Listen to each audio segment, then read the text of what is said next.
Welcome to the People's Mentors Podcast, episode 001. The word of the week is leave, Leave. So welcome to the People's Mentors Podcast, guys, where we mentor the people on the mindset as well as motivation for real estate entrepreneurship. As I mentioned, this is episode 001. We're bringing it back. Now, this time with the People's Mentors Podcast, we're going to focus mainly on inspiration, right? Because we want to inspire the people. And now this is inspired actually by the old YouTube videos. So shout out to the day one people on YouTube. The YouTube channel is 100% Finance. And back in the days, way back in the days when I had a full beard, beer belly, and braces in my mouth. And I used to do the motivational Mondays where I would select a word, break it down, and so forth. But for this podcast, we're going to revamp and make it slightly different. We're going to make it short and sweet. Right? Trying to keep the podcast episode time to a minimum. So we kicked it off with the word of the week, right? So let me jump into it right now. The word of the week is leave, Leave. So leave actually stands for, it's an acronym, liberate early and value exiting. So I'll explain in a moment from this quote from the 4-Hour Workweek by Tim Ferriss. That's the book of the week as well. Here's the quote. There is often no incentive to use time well unless you're paid on a commission. The world has agreed to shuffle papers between 9 a.m. and 5 p.m. And since you're trapped in the office for that period of servitude, you're compelled to create activities to fill that time. Time is wasted because there is so much time available. It's understandable. Right? So that's why I want to get into that word of the week, leave. Like liberate early. Liberate yourself early from the 9 to 5, from the cubicle work style, the work life. And value exiting, right? Because most people don't value exiting and doing their own thing. Why? Because, of course, you can agree that the 9 to 5 does provide some benefits, right? The golden handcuffs, in other words, where you might get a salary, health benefits, and all the other good stuff. However, don't value those benefits over value exiting. It's possible. You can exit and do your own thing, whether it's through real estate investing like I did, or it could be starting your own business, right? But the key thing is this, you need to do it early, right? So being that we're very active on YouTube in regard to replying to comments, as well as being active on social media and doing events, a lot of our viewers, subscribers, and so forth, they say a lot about, well, it's scary to exit, right? It is, because like, what if, and that's one of the things they conceptualize in their mind. Well, what if I don't succeed?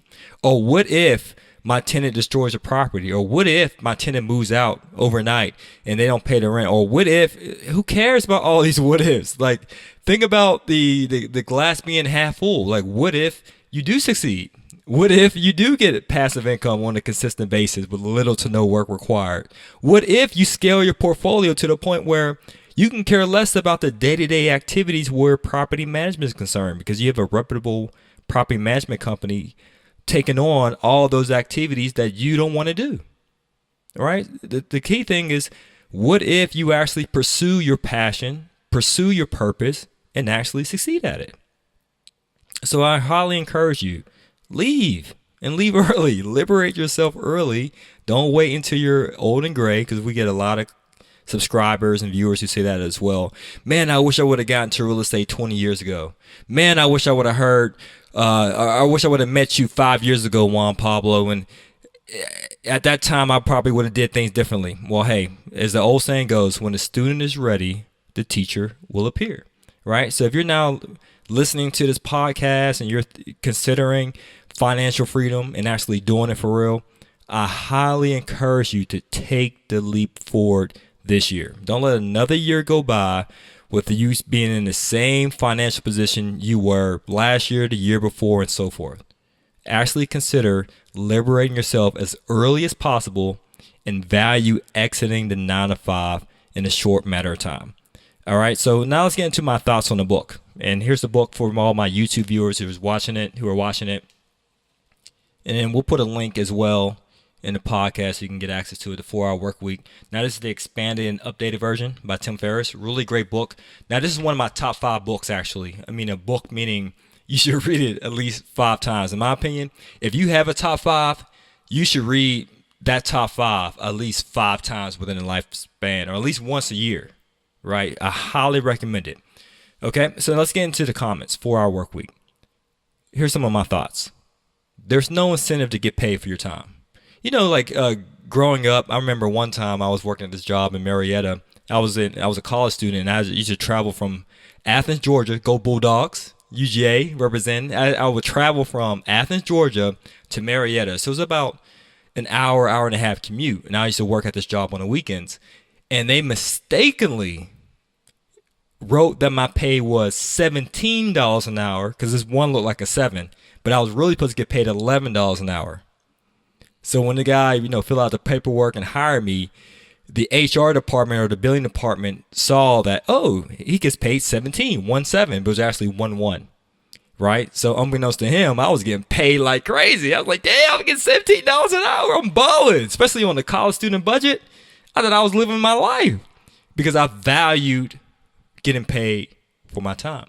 However, being I was mistakenly getting paid more than what I should have been, when I was at my job, did I do any productive work? Well, yeah, little, but I didn't put like my best effort forward. I didn't put my best foot forward. Why? Because I was getting paid for my time. So in theory, my mindset was, well, maybe I should draw this task out as long as possible because I'm incentivized to pretty much exude waste while I'm here. But then once I became a real estate investor, once I became an entrepreneur, business person, that mindset shifted. Because I'm thinking, well, I value my time so much to the point I don't want to waste my time.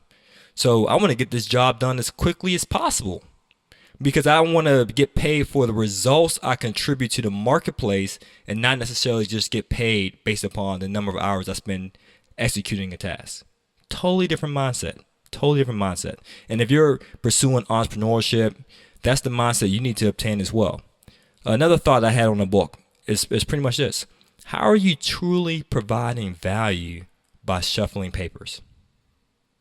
Right? To me, it boils down to the question is, why are you here?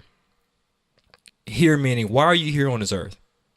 Why are you alive in this day and age, right? In this time, in this generation, right? Why are you here? I don't believe you're here just to shuffle papers, right? I believe that everyone, especially everyone who's listening to this podcast, watching this on YouTube, every one of you have a purpose. And the sad thing is, you might not know what your purpose is as of yet. So hopefully by listening to this podcast, we'll help guide you in that direction. But it's for some of you, you may know what your purpose is, right? And if you're busy shuffling papers and doing things that you don't truly feel that you're valuing or adding value to society, you're robbing humanity of your God-given gifts. Simply because you're satisfied with shuffling papers in the realm of a 9-to-5 in a cubicle, right? So it's all about pursuing your purpose, pursuing your passion. And it's not just for your own benefit, right? Because I'm sure you might receive some type of intrinsic value from contributing your value to society, but it's also for mankind because we need your value. We need your contribution, okay? And the last thing to wrap this up with the thoughts on the book, time is the only asset we have. So use it wisely. Of course, money can be a good resource and so forth. Real estate property can be an asset, but the most valuable asset that we all have is time. And guess what? It's finite. So make sure you use it wisely. All right. So that's pretty much wraps up this podcast episode, guys. So I always want to encourage you to earn passively, live passionately. And if you're interested in moving forward towards financial freedom, especially through real estate, check out our MAP program. That's the multi-unit acquisition program. Because you might be that person who's extremely busy, always working, or you might not know how to dot every I, cross every T where real estate investing is concerned. You might not have the team in place, or you might be living in a market like I did in New York City where the prices of real estate was through the roof. It's expensive that you had to invest out of state. So if you're looking to automate your real estate investment strategy, which in my opinion is a sound decision, check out our map at 100percentfinance.com. All right, guys, so that's it. That wraps up the first episode, podcast 001, the People's Mentors Podcast. All right, we're out. Peace.